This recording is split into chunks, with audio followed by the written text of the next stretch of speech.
If you enjoy Draw and Paint What You Regret on YouTube and would like to show your support, you can find Cash App and Venmo information below. By all means, this channel is free to watch and learn from. Enjoy!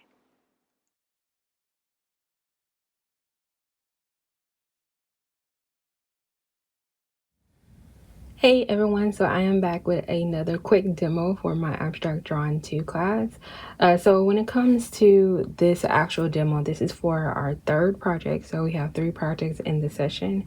So our third project is pretty much an abstract still life project. So students have the option to do abstract or non-objective. So for this demo, I'm going to do abstract. So that means that my actual drawing is going to look like what I'm seeing, but it's going to be a distortion of what I'm seeing. So it's not going to look 100%, it's not going to be representational, it's not going to be realism. It's going to lean somewhere in the middle of that. So abstract is in between representational and also non-objective. So I just wanted to talk a little bit about that. We also are going to I have assigned elements, but when it comes to the elements, it's really up to the students and what they want to choose. But I've assigned space, texture, and also volume and mass. So if you're looking at this and you saw my last video, you're probably saying that was the same elements that you assigned last week. And it is, it's the same elements, but I just think it best worked for this project. When it comes to assigned principles, I assigned focal point, rhythm, and also variety. Once again, it is up to my students if they want to use all 3 or if they just want to use 1 or 2. So when it comes to color scheme, you guys, the color schemes that I have assigned is tint, shade, and tone, black and white, which is basically achromatic, and also Pantone color scheme.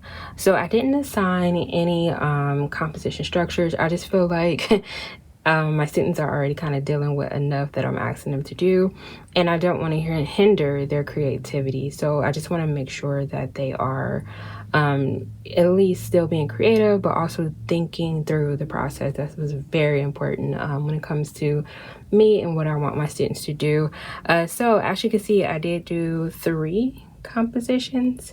So when it comes to these compositions, I did my very best to lean towards the abstract side because I just did not want it to look hyper realistic at all. So I decided to choose tints and shade for one composition, Pantone for another composition. So when it comes to a Pantone color scheme, I would suggest go on to Google, the University of Google.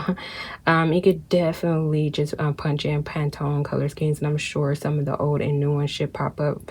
You probably you're able to get a visual of some of them. And then when it comes to black and white, which is basically achromatic, I did plug in a gray. So if you're seeing a gray, that is what I plugged in for a third value. So I just wanted to kind of pop in and just give you guys an intro to what my students are doing, and or just in case students are absent, they can kind of catch up and have an idea of what we are doing. Students are supposed to, at very least, have 3 ideas in linear 3 ideas down, and then they also need to have 2 color thumbnails down. So a linear thumbnail for their ideas, and then 2 colored thumbnails for their ideas, and they're going to choose 1 for their final product. So I decided for this video I am going to work on tan paper. So this is tan paper that's here. I also decided I really like this composition, so I am going to use my color pencils because this is a color pencil project for them. So I'm going to use my color scheme that's in color pencils for my Pantone. I did leave out some non-colors like white, black, as well as gray, just in case. I don't know if I need them. I may need them. I have no idea. So I definitely wanted to talk just a little bit about some of the materials we are using, once again, just in case a student missed a day, they kind of have an idea of what we are doing. So enough of me talking about the intro and giving you guys a little bit of a feedback of what Project 3 is about. I'm going to get quiet. I'm going to end this clip, and I'll see you guys in the next clip. And the next clip is going to be the demo. Bye, you guys. Hey everyone, so I'm coming in with a quick voiceover, and in all honesty, I just want to talk a bit about the process. So my actual line drawn is just a gesture. I knew that was going to keep me very abstract with my shapes. I'm coming in with hatching lines with my color pencil. So once again, I am using a Pantone color pencil scheme. One thing that I wish, because I love my composition, I love the colors that I chose. I kind of wish I could have used maybe some acrylic markers versus the colored pencils.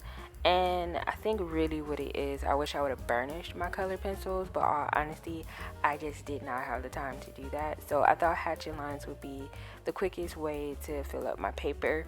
I think the hatchet lines look best or a little bit better with white paper versus the tan, but once again, this is jury, professional artistry, pretty much critiquing my own work versus the jury as a professor, just getting the demo done. So I just wanted to quickly talk about that because although I don't mind the texture of the color pencils and hatchy lines, I just feel like if they were just a solid color, to me, it would have a more painterly feel. So I just wanted to quickly pop in and just talk a little bit about the process and what I am doing when it comes to my actual application. But other than that, you guys, I'll see you in the next video. Bye.